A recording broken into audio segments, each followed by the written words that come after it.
Battery का cost अभी किसी प्लेटफॉर्म में देखा था मैंने, लगभग 7 लाख के आसपास है, 4.5 लाख के आसपास इसकी मोटर का कॉस्ट है। तो उस चीज़ के लिए आप प्रिपेयर हैं? काफ़ी ओनर्स बताते हैं, फीडबैक देते हैं कि उनकी गाड़ी में ये प्रॉब्लम आ रही है। हमने इसके फेसबुक ग्रुप में भी देखा है, चलते चलते बंद हो जाती है, रेंज ज़्यादा बताता है, चलती कम है गाड़ी, और कई सारे ऐसे माल फंक्शन है जो करती है गाड़ी, शो करती है। आप बिल्कुल टाइट सिचुएशन में हैं जहां आपने गाड़ी को आगे पीछे करके निकालना है, तो उस स्क्वीज इन वाली सिचुएशन में बहुत ज़्यादा एक तो डिले रहता है।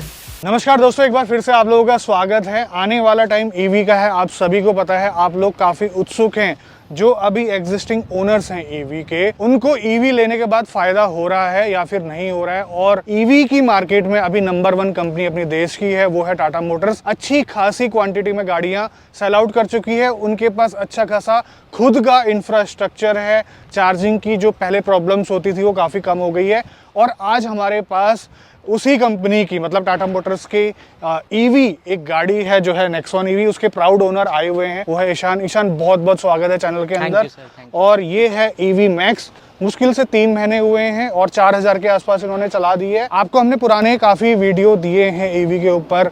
उस टाइम पे जो प्रॉब्लम्स हुआ करती थी वो अभी भी बरकरार है या फिर नहीं है, कि जो सोच के ली थी इन्होंने ईवी वो इनको मिल रहा है या फिर नहीं मिल रहा है, वो जानने की कोशिश करेंगे। और सबसे पहला सवाल, तगड़ा सवाल ये है कि 20 से 21 लाख के आसपास इसकी ऑन रोड प्राइस है। हाँ जी। आपने इतना पैसा लगाया है तो कुछ सोच समझ के ही लगाया होगा। बिल्कुल आप सही कह रहे हैं। 21 लाख रुपए लगाते समय लगा था कि कहीं ना कहीं क्योंकि इसमें एक अलग सेगमेंट की, इससे ऊपर की सेगमेंट की गाड़ी भी आ जाएगी। बट चीज़ सारी यही थी कि जब इसकी टेस्ट ड्राइव ली थी, इनफैक्ट इसकी नहीं, जो नॉन मैक्स वाला जो मॉडल है इसका, जो प्राइम वाला मॉडल है, तो जैसे ही इसका एक्सेलरेशन पर पैर रखा था तो एकदम दिमाग ब्लोन अवे हो गया था कि जो पिकअप था उसका, मतलब उसमें ESP भी नहीं था, उसका जो व्हील स्पिन था, मतलब गाड़ी फुली लोडेड थी। और जो एक होता है ना कि वर्ड गो से जो आपको जो टॉर्क मिलता है, वो बिल्कुल स्टनिंग था। देखो, ईवी ओन करने के काफी प्रोज एंड कॉन्स हैं, वो आपने लेने से पहले स्टडी किए थे? हाँ जी। अच्छा, और आप मैनेज कैसे कर रहे हैं और आपको अभी रेंज कितनी मिल रही है इसमें? क्लेम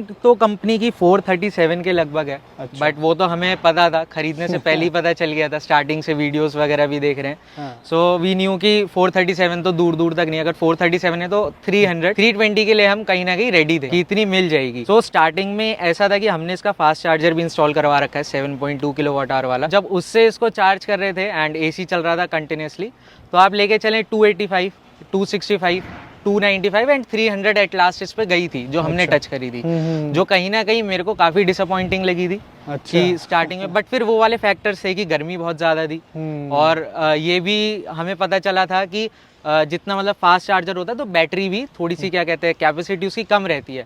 फिर हमने इसके साथ जो चार्जर आता है इसका वॉल माउंट वाला, हमने 3.3 वाले से चार्जिंग करना शुरू किया। अब जाके मेरे को 360, 350 मिल रही है। 360, 350 में आपको ये सोच के तो नहीं चलाना पड़ता है कि मैंने इसमें एवरेज निकालना ही निकालना है, या फिर आप फ्री माइंड चलाते हैं गाड़ी को? जैसे 21 लाख रुपए की आप बात कर रहे थे, ये चीज हमारा थोड़ा सा इसमें मानना लगेगा। अगर हमने 21 लाख रुपए खर्च करे हैं, उसके बाद भी अगर हमें देख रहे हैं कि नहीं एवरेज दे रही है नहीं दे रही है, बार बार अगर डिस्टेंस टू एम्प्टी देखना पड़ रहा है, तो फिर कोई फायदा नहीं है। वीक में कितने बार आप इसको फुल चार्ज करते हैं? मैक्स टू मैक्स मैं एक बार ही इसको चार्ज करता हूँ वीक में। हाँ जी। अब आपकी रेंज कम भी देगी तो आप डेली भी चार्ज करोगे तो आपको क्या फर्क पड़ रहा है? आपके तो पैसे बता रही है। इसकी रनिंग कॉस्ट क्या आ रही है? अभी हमने निकाली थी तो ये अपनी 2 से 1 के बीच में बैटरी थी, 1.3 to 2 के बीच में कहीं ना कहीं आ रही थी। अच्छा। अभी हमने मैं आपको ऑनेस्टली बताऊं, हमने कैलकुलेट भी नहीं किया था। हम चाह रहे हैं कि थोड़ा सा और टाइम दें, इतना मतलब जल्दी जजमेंट ना लें, तो उसके हिसाब से, क्योंकि हमने, जैसे मैंने आपको बताया कि अभी चार्जर भी इसका चेंज, मतलब जो स्लो से चार्ज करना है इसको शुरू किया है। हमने यही सोचा था कि थोड़ा सा रुक के इस चीज़ को कैलकुलेट करेंगे। आपके पास और भी गाड़ियां हैं, ये आपकी सेकेंडरी है या फिर प्राइमरी बन चुकी है? हमारी तो इस समय प्राइमरी बनी हुई है। हमारा बेसिकली रन क्या है कि दिल्ली से अपना इंदिरापुरम एंड ग्रेटर नोएडा। अच्छा। हमारे पास नेक्सॉन डीजल है एंड एल्ट्रॉस है पेट्रोल में। जैसे इसकी रेंज मैंने आपको बताई, तो इतनी रेंज के बाद जरूरत नहीं पड़ती। दिन में अराउंड 40 to 50 किलोमीटर चलती है गाड़ी, तो उसके हिसाब से जरूरत ही कहीं ना कहीं आती ही नहीं है कि आपको डीजल की गाड़ी निकालनी। अब मुझे एक बात बताइए, 30-40 पर डे का है आपका किलोमीटर रनिंग, तो यार फिर इसका जो लो रेंज वाला वेरिएंट है वो भी आ जाता है इतना एक्चुअली उसमें चीज क्या थी, अगर आप लेके चले, मैंने 50 किलोमीटर चला दी दिन में और फिर एकदम से लग गया कि नहीं यार कहीं जाना पड़ रहा है, तो फिर हमें फिर वो चीज देखनी पड़ती कि डिस्टेंस टू एम्प्टी कितना है। अच्छा। इसमें नहीं देखना पड़ता, अगर मेरे पास 50% भी बैटरी है तो कहीं ना कहीं 150 से 160 किलोमीटर गाड़ी चलेगी चलेगी, ये चीज मेरे को पता है back of the mind. Tata Nexon diesel में है आपके पास, ऑल्ट्रोज भी आपके पास पेट्रोल है डीजल है? एल्ट्रोस पेट्रोल में। पेट्रोल में है। उसके बाद ये नेक्सॉन ईवी, टाटा से ऐसा क्या लगा हुआ है? स्टार्टिंग से ही टाटा का हमारे पास वो थी इंडिका V2, अच्छा। जिसका जब एसी की बेल्ट आवाज करती थी, चर चर चर चर करके आवाज करती थी, वो जो गाड़ी थी वो अपने टाइम की इतनी मतलब कंफर्टेबल गाड़ी थी, और ये पता था कि टाटा का लोहा बहुत मजबूत है। कहीं ना कहीं ये था कि थोड़ी सी सेफ्टी प्रायोरिटी रही है स्टार्टिंग से ही, कि ऐसा नहीं कि हल्की गाड़ी, क्योंकि हम ये चीज देख चुके हैं, हल्की गाड़ी ले लेते हैं, एवरेज बढ़ जाती है, बट वो कहीं ना कहीं सेफ्टी से कॉम्प्रोमाइज आ जाता है। 21 लाख आपने लगा दिए, आपको पॉजिटिव तो बहुत सारे मिल रहे हैं, नेगेटिव भी बताओ, और 21 लाख में आपकी क्या क्या और उम्मीदें थी वो भी बताओ। पेट्रोल डीजल वाले मॉडल्स में, बेस मॉडल से इसमें जो हेलोजन आ रहा है वो इसमें भी कंटिन्यू हो रहा है, जो कहीं ना कहीं देखिए थ्रो अच्छा है, बट 21 लाख रुपए देने के बाद आदमी एक्सपेक्ट करता है कि नहीं यार एटलीस्ट LED HID कुछ तो मिलना चाहिए। अब मैं एक आपसे सवाल पूछूंगा, नाइट ड्राइविंग के टाइम पे रेंज में कुछ फर्क पड़ता है? नहीं, इसमें मेरे को भी थोड़ा सा ये, मैं बहुत क्यूरियस था, हाँ। बट रेंज में कोई एज सच मेरे को फर्क नहीं मिला। दूसरी चीज, ये जो पेंट क्वालिटी की एक दिक्कत परेशानी कहीं ना कहीं लगी मेरे को। अच्छा। ये आप देखें, ये पहले मेरे को लगा था कि हो सकता है मे बी जैसे गंदगी चिपक जाती है, राइट, कि पॉलिश से चिपक गई, हाँ। बट ये कहीं ना कहीं पेंट की इनकंसिस्टेंसी है, जो मेरे को नहीं पता, चाहे 21 लाख की गाड़ी हो या फिर चाहे 5 लाख की गाड़ी, ये चीज तो किसी भी ब्रांड से एक्सपेक्टेड नहीं है। तीसरी तो चीज सबसे बड़ी मेरे को ये लगी कि आदमी 21 लाख रुपए दे रहा है, आपने कहीं पे एक मैक्स की बैजिंग नहीं लगा रखी, आप एटलीस्ट एक मैक्स की बैजिंग लगा देते, मतलब डिस्टिंग्विश कैसे करे, कहीं ना कहीं एक आप बैच तो लगा के दीजिए एटलीस्ट। बट ये है कि टाटा वालों ने भेदभाव नहीं करा है ना। हाँ नहीं, देखिए वो वाली बात सारी ठीक है, बट अगर आप इसको एक अलग मॉडल की तरह, आप इसको एक अलग क्लास की तरह सेल आउट करें कि मैक्स रेंज है, तो लोगों को कैसे पता चलेगा कि मैक्स रेंज है? ईशान को चाहिए फुल इज्जत, इसमें मैक्स लगवाओ भाई टाटा वालों। बाकी सर्विस में भी जैसे लोग कहते हैं कि नहीं सर्विस टाटा की बहुत खराब है, मैंने ऑनेस्टली ये चीज हमने कभी एक्सपीरियंस नहीं अब करी। तो आपकी जान पहचान हो गई होगी वहाँ पर। मेरा जो जिनसे नोन है, अगर वो नहीं है वहाँ, तो इसमें क्या है कि गाड़ी खुद पिकअप करवाते हैं, खुद ड्रॉप करवाते हैं। अच्छा। और मतलब ये नहीं कह रहा मैं कोई स्पेशल ट्रीटमेंट है, मैं चाह भी नहीं रहा। देखिए मैं आपको बताऊं, गाड़ी हम आपको सर्विस के लिए दे रहे हैं, आप हमें सर्विस करके गाड़ी दे दो टाइम पे, यही आपका कस्टमर आपसे एक्सपेक्ट कर रहा है। तो ये चीज है कि अगर आप गाड़ी ले रहे हैं, चाहे किसी भी ब्रांड की ले रहे हैं, आप पहले ये भी देखें गाड़ी के साथ साथ आपके एरिया में जो आपका सर्विस का जो नेटवर्क है, क्या वो सेटिस्फैक्टरी है या नहीं। मेरे यहाँ पे सेटिस्फैक्टरी था, एक नहीं 2 सर्विस सेंटर्स हैं, तो उसके हिसाब से मैं इस पे गया। बाकी कंफर्ट में कोई कमी लगी आपको गाड़ी में? नेक्सॉन तो आप ऑलरेडी यूज कर रहे हैं, कंफर्ट में कमी होती फिर दोबारा क्यों जाते? नहीं, एब्सोल्युटली कंफर्ट वाली तो बात है ही, स्टार्टिंग से ही है कि एक तो आपकी जो सिटिंग पोजीशन बहुत अच्छी है, फिर दूसरा क्या है कि जो पुरानी नेक्सॉन में जैसे मैंने मेंशन किया था, उसका बोनेट थोड़ा सा स्लोप करता है, इसका बोनेट थोड़ा सा गाड़ी से दिखता है, तो विजिबिलिटी बहुत अच्छी रहती है, गाड़ी चलाने में एक कमांडिंग पोजीशन रहती है। ये तो है खैर। तो उसके हिसाब से बाकी आपका ऑटो हेडलैम्प्स आ जाते हैं, वाइपर्स वगैरह सब कुछ ऑटोमेटिक है। ये है कि आपको कमी नहीं लगेगी, जो आपके बेसिक फीचर्स होने चाहिए वो आपको सारे कवर अप करके मिलेंगे इसके अंदर। प्रोज एंड कॉन्स आपको सारे पता थे, तो आपने जानने की कोशिश करी कि इसका जो सर्विस कॉस्ट आएगा वो कितना रहेगा एक जनरल सर्विस में? देखिए ऑनेस्टली मैंने नहीं किया था, तो अभी जैसे फर्स्ट सर्विस हुई थी तो 24 रुपए लगे थे मेरे। अच्छा। तो अब उसके बाद सेकंड देखते हैं, सेकंड का जब टाइम आएगा तो उसके बाद पता चलेगा कि सर्विस में आपका क्या रहता है। जो कूलेंट चेंज है वो भी 40-50 हज़ार किलोमीटर में है शायद। हाँ शायद वो भी आपका 40 to 50 पर ही है। तो फिर ज़्यादा से ज़्यादा अलाइनमेंट करके देंगे, आपका कोई सॉफ्टवेयर अपडेट वगैरह करके दे देंगे। और काफ़ी ओनर्स बताते हैं, फीडबैक देते हैं कि उनकी गाड़ी में ये प्रॉब्लम आ रही है। हमने इसके फेसबुक ग्रुप में भी देखा है, चलते चलते बंद हो जाती है, रेंज ज़्यादा बताता है, चलती कम है गाड़ी, और कई सारे ऐसे माल फंक्शन है जो करती है गाड़ी, शो करती है। आपके साथ अभी तक इन 3 महीनों में ऐसा कुछ हुआ है क्या?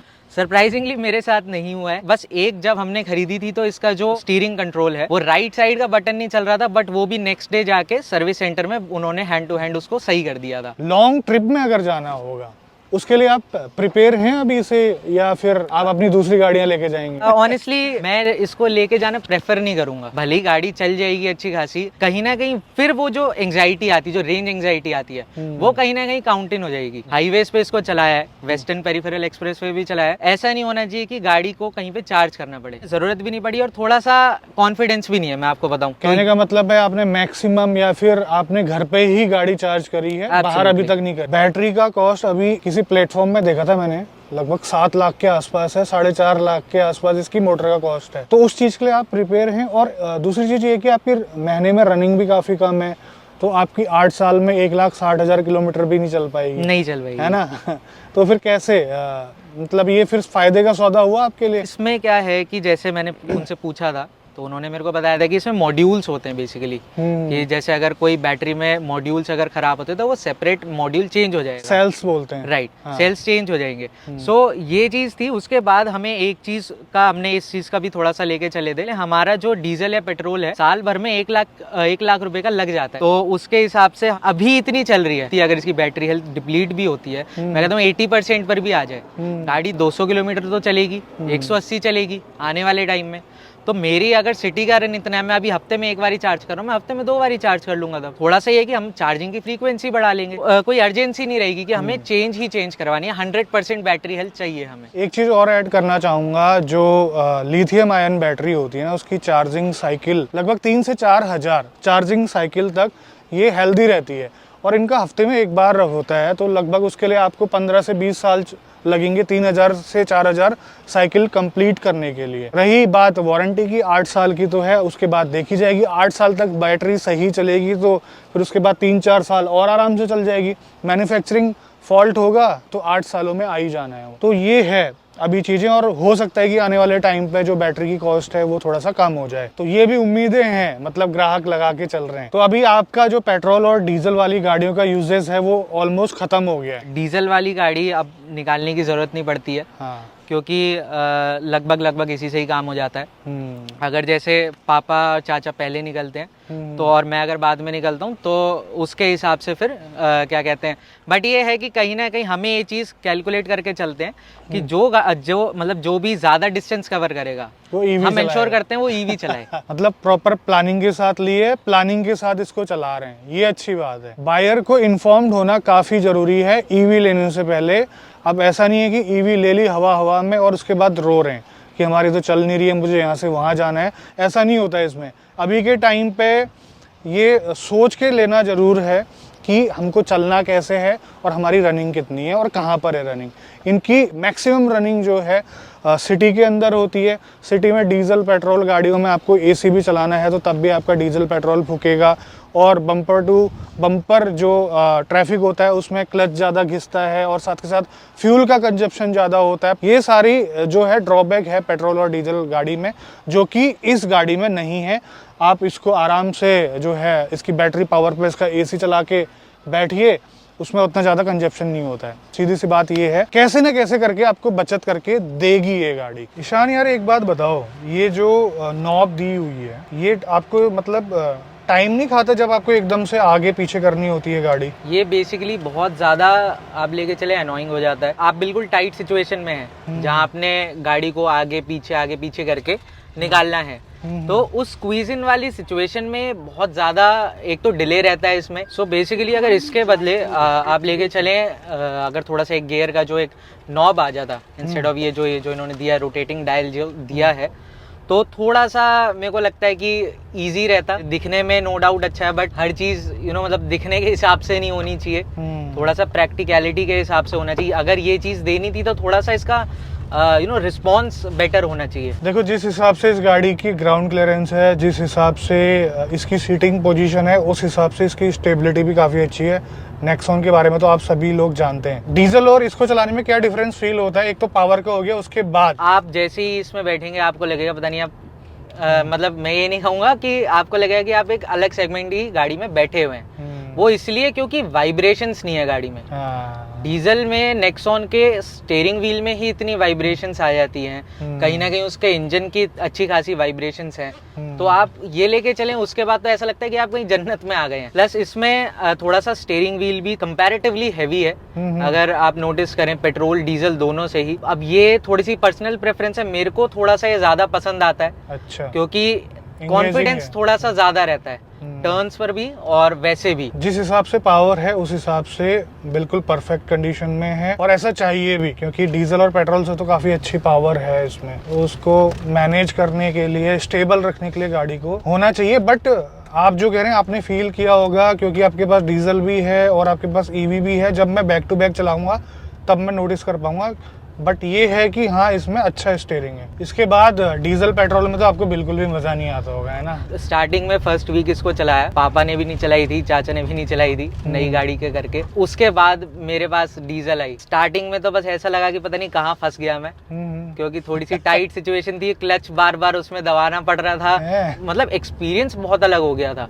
और उसकी फिर वाइब्रेशंस, दूसरा उसके गियर्स बार बार चेंज करना, मतलब कोशिश यही रहती है कि कहीं ना कहीं सुबह सुबह यही सोच रहा था कि पापा ये छोड़ जाएं और ये वाली मिल जाए चलाने को, क्योंकि बहुत ही आप लेके चलें हैसल फ्री एक्सपीरियंस है इसमें। अच्छा, मुझे एक बात बताइए, जैसे कि आप बता रहे हैं कि गर्मियों में आपको रेंज कम मिलती है 300 के आसपास, सर्दियों में 350 360 हो जाती है। हाईवे में और सिटी में रेंज में कितना अंतर रहता है? क्योंकि सिटी में तो कभी कभार रीजनरेशन का फायदा मिल जाता है, राइट, है ना? हाईवे में वो चीज नहीं होती, क्योंकि कॉन्स्टेंटली आपको चलना रहता है। कहीं ना कहीं एक बहुत ही ड्रास्टिक आपको डिप्लीशन दिखेगा बैटरी में। कम से कम आप लेके चले, मेरे को 30 किलोमीटर का आने जाने में मतलब एक डिफरेंस दिखा, तो ये एक थोड़ा सा चीज को थोड़ा सा माइंड में लेके चलने वाली बात है। और शुक्र है कि जो ईवी मैक्स है उसमें क्रूज कंट्रोल आता है। नहीं, एब्सोल्युटली। और फीचर्स वगैरह यूज होते हैं। मैं आपको ऑनेस्टली बताऊं, इसके अंदर जितने भी फीचर्स हैं सारे प्रैक्टिकल फीचर्स हैं। एक तो वायरलेस चार्जर आ गया, इसके अंदर वेंटिलेटेड सीट हो गई। वेंटिलेटेड सीट्स बिल्कुल एक ब्लेसिंग है इसके अंदर। बट मुझे एक बात बताओ, हाँ जी, सीटों में आपने पन्नियां लगा रखी है, तो काम कैसे करते हैं? सीटों पे एक्चुअली पन्नी लगा रखी है, वो इसलिए क्योंकि जो इनका ये जो बेज वाला जो इनका लेदर है, वाइट सा जो ये जो टोन है, इसको मेंटेन करना बहुत मुश्किल है। अच्छा। हमने कहा कि सर्दी सर्दी वापस इस पे पिन्नी लगी रहने देते हैं, गर्मियों में देखेंगे कि क्या करना है, कैसे करना है। एंड्रॉइड ऑटो का तो मेरे को नहीं पता, कि उसमें बताते हैं कि काफी मतलब लैग रहता है, बट इसका जो कार प्ले है वो बहुत स्मूथ है। फिर इसके अंदर आपका एयर प्योरीफायर आ जाता है, जो कहीं ना कहीं काफी एक प्रैक्टिकल सा फीचर है। अब देखो, इसमें ऑटो डिमिंग IRVM आता है, और ये ऑटोमेटिक है गाड़ी। इसमें जो आता है आपका इलेक्ट्रॉनिक पार्किंग ब्रेक आता है। जो लोग 20-22 लाख रुपए की जो सेल्टोस वगैरह लेते हैं 1.4 DCT, तो कहीं ना कहीं उससे अच्छी परफॉर्मेंस आपको मिलेगी, उससे अच्छा पैसा बचाएगी, और फीचर भी ऑलमोस्ट सारे हैं। सनरूफ भी है। एब्सोल्युटली 77% जो है इसमें चार्ज बचा हुआ है, और 251 किलोमीटर की जो है रेंज दिखा रही है। और इको में है, अगर मैं इको से हटा देता हूँ, स्पोर्ट्स में डाल देता हूँ, 230 किलोमीटर तो ये चलेगी। और ये बहुत होते हैं। अभी जैसे एसी बंद करते ही 30 किलोमीटर्स का आपका एक इंस्टेंट इंक्रीज आ जाता है इसमें रेंज में आ गया। तो वो वाली चीज है कि आपको एक बहुत एक्यूरेट कैलकुलेशन मिल रही है, तो इसमें आपको कहीं ना कहीं बिल्कुल एक एग्जैक्ट आइडिया लग जाता है। ओके, आप रिकमेंड करेंगे इस गाड़ी को किसी और को? अब जैसे रन आपका ज्यादा है, फिर थोड़ा सा कतराऊंगा, देखिए जो बिल्कुल रियल इमेज है कि अगर आप अच्छे खासे 200 किलोमीटर से ऊपर चल रहे हैं तो थोड़ा सा रहता है माइंड में, क्योंकि आप लेके चले 200 किलोमीटर के बाद आपकी गाड़ी में इतना पावर होना चाहिए कि आपको अगर कहीं इमरजेंसी में जाना पड़ रहा है तो आपको किसी और की गाड़ी मांग के ना जाना पड़े। मैं डेफिनेटली रेकमेंड करूंगा कि अगर आपको 21 लाख रुपए में परफॉर्मेंस के मजे लेने हैं तो आप डेफिनेटली इसको देख सकते हैं। तो यहाँ पर ईशान जी का जो एक्सपीरियंस है आपको जो है काफ़ी पसंद आया होगा, और काफ़ी अच्छे इन्होंने इनपुट दिए, और आपके सामने जो पिक्चर है वो क्लियर कर दी, बता दिया कि किसके लिए है ये गाड़ी और किसके लिए नहीं है, साफ शब्दों में। और उम्मीद करता हूँ कि आपको ये वीडियो पसंद आया होगा। अगर आप भी नेक्सॉन EV मैक्स प्लान कर रहे हैं तो बिल्कुल जा सकते हैं, रिकमेंडेड है, बट आपको पता होना चाहिए कि आपकी रनिंग कहाँ पर है, किस हिसाब से है। तो मिलते हैं बहुत जल्द एक और नई वीडियो में, तब तक के लिए बाय बाय, ख्याल रखिए अपना, भारत माता की जय, और थैंक यू ईशान आने के लिए। Welcome sir.